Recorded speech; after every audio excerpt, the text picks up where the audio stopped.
اعوذ باللہ من الشیطان الرجیم بسم اللہ الرحمن الرحیم الحمدللہ رب العالمین والعاقبۃ للمتقین والصلاة والسلام علی سید الانبیاء والمرسلین وخاتم النبیین۔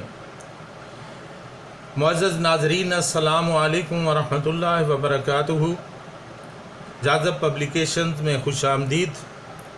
میں محمد سعید جاذب آپ کی خدمت میں حاضر ہوں۔ تعلیم القرآن کا سلسلہ شروع ہے۔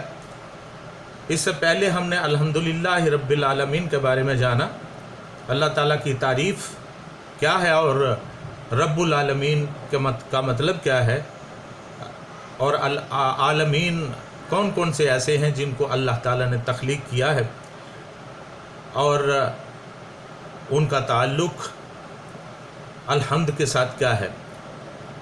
اس کے بعد ہم نے اللہ تعالیٰ کی دو صفات الرحمن اور الرحیم کے بارے میں جانا کہ ان کے معنی اور تفہیم کیا ہے اور ان کا تعلق الحمدللہ سے کیا ہے۔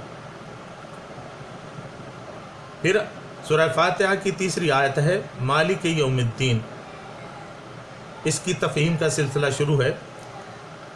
اس سے پہلے ہم نے مالک کے معنی اور تفہیم کو جانا، پھر ہم نے یوم کے معنی جانے اور یہ یوم یعنی دن کس کو کہتے ہیں اور اس کی طوالت کیا ہے، اس کے بارے میں نے کچھ عرض کیا۔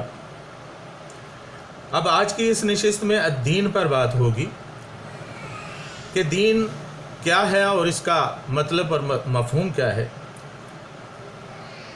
دین یہ لفظ بہت سے معنوں میں بھی استعمال ہوتا ہے۔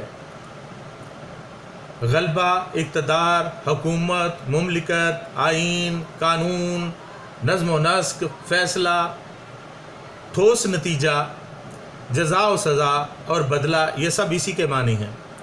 اس کے علاوہ یہ لفظ اطاعت، فرما برداری کے معنوں میں بھی استعمال ہوتا ہے۔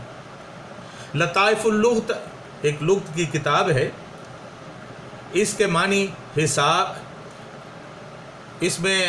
اس کے معنی حساب، غلبہ، تدبیر اور عادت بھی لکھے گئے ہیں۔ پھر اس کے بعد ایک کتاب الاشتقاق ہے، یہ بھی ایک لغت کی کتاب ہے، اس میں بھی اس کے معنی اطاعت، روش اور ملت کے لکھے گئے ہیں۔ قرآن مجید میں یہ ان تمام معنوں میں استعمال ہوتا ہے۔ پارہ نمبر 1 سورۃ البقرہ آیت نمبر 131 میں ارشاد ہے اذ قال لہ ربہ اسلم قال اسلمت لرب العالمین۔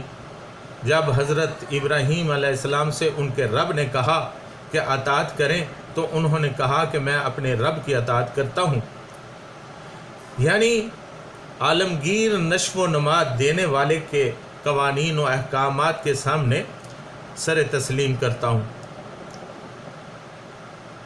اسی کو الدین کہا جاتا ہے۔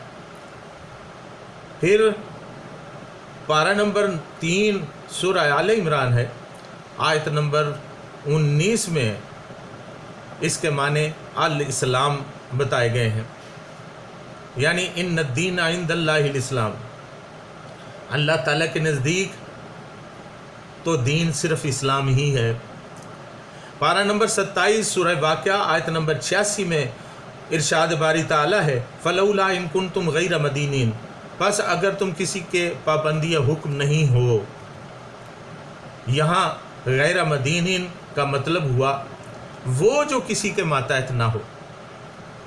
پارہ نمبر 10 سورہ توبہ آیت نمبر 29 میں اللہ تعالیٰ کا ارشاد ہے وَلَا يَدِينُونَ دِينَ الْحَقِّ، وہ نظام خداوندی کی اطاعت اختیار نہیں کرتے۔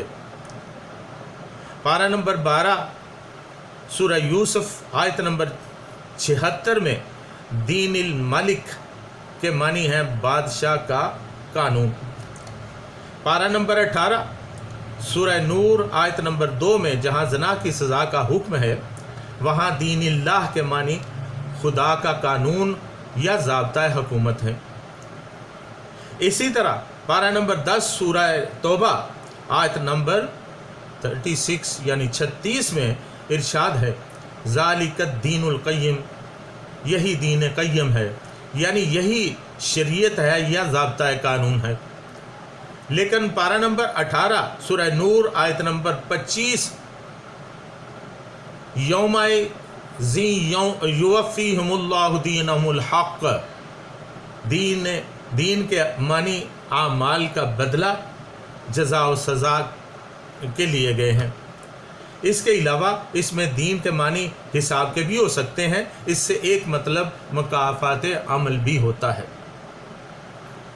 ناظرین، غلبہ و اقتدار اور قانون و اختیار کے مفہوم کے اعتبار سے قرآن کریم نے یوم الدین کے معنی خود واضح کر دیے ہیں۔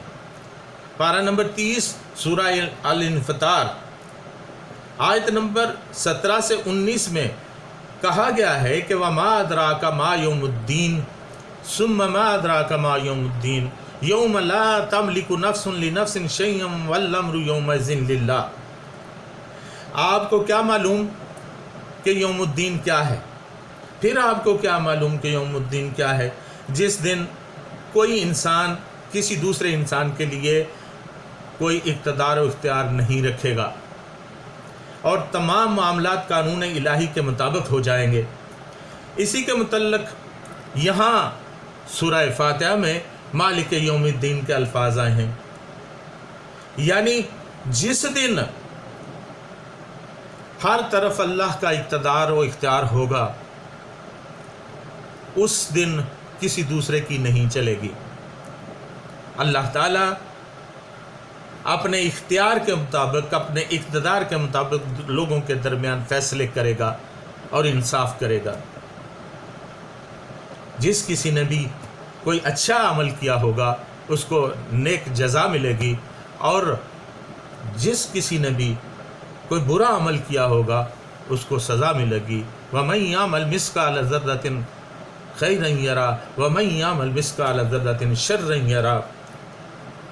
جس نے ذرا سی بھی نیکی کی ہوگی وہ اس کو دیکھ لے گا، پا لے گا، اور جس نے ذرا سی بھی برائی کی ہوگی وہ اس کو دیکھ لے گا اور پا لے گا۔ اس کا حساب کتاب ہو جائے گا، اللہ تعالیٰ اسی کے مطابق اس کو بدلہ دے گا۔ سو اس دن، وہ دن جو ہزاروں سال پر محیط ہے، اس دن اللہ کی حکومت، اللہ کا فرمان جاری ہوگا، اللہ کا حکم جاری ہوگا، جس کے آگے کسی کو کوئی مجال نہیں ہوگی۔ تو اس دن کے لیے ہمیں اپنے آپ کو تیار کرنا ہے۔ یہ 3 آیات ان میں اللہ تعالیٰ نے اپنی حمد کرنے کا طریقہ بتایا ہے کہ جب تم میری حمد کرو، میری تعریف کرو، تو میری صفات کا ساتھ میں ذکر کرو، یعنی رحمان اور رحیم ہونے کا ذکر کرو، مالک یوم الدین ہونے کا ذکر کرو، اور پھر مجھ سے دعا کرو۔ اس سے اگلی آیات وَلَضَّالِّينَ آمین تک دعا کے الفاظ ہیں، وہ انشاءاللہ اگلی نشستوں میں عرض کروں گا۔ یہاں صرف اتنا ہی عرض کرنا تھا کہ یہ جو 3 آیات میں نے جن کی تفصیل آپ کو بتا دی ہے، یہ ایک چین ہے اللہ تعالیٰ کی حمد و ثنا کی، اور یہ ابتدا ہے دعا کی کہ اللہ تعالیٰ نے ہمیں دعا کا طریقہ سکھایا ہے، اسی طریقے سے دعا کرنی چاہیے۔ پہلے اللہ کی تعریف، یقیناً جب ہم کسی سے کچھ مانگنے جاتے ہیں تو پہلے اس کی تعریف کرتے ہیں، تعریف کے کلمات کہتے ہیں، اور پھر اپنا مدعا بیان کرتے ہیں۔ اسی طرح اللہ تعالیٰ نے فرما دیا کہ جب تم میرے سامنے ہاتھ پھیلاؤ تو پہلے میری تعریف کرو، اور تعریف وہ کرو جو تعریف کرنے کا حق ہے، اس کے بعد پھر اپنی بات بیان کرو، اپنی دعا کرو، اپنے مدعا بیان کرو، اپنی حاجات بیان کرو، میں وہ پوری کروں گا انشاءاللہ۔ اللہ تعالی ہمیں عمل کی توفیق عطا فرمائے، اور اسی ذات سے مانگنے کی توفیق عطا فرمائے، اور خیر کی توفیق دے، اور شر سے ہمیں بچائے۔ وما علینا الا البلاغ المبین۔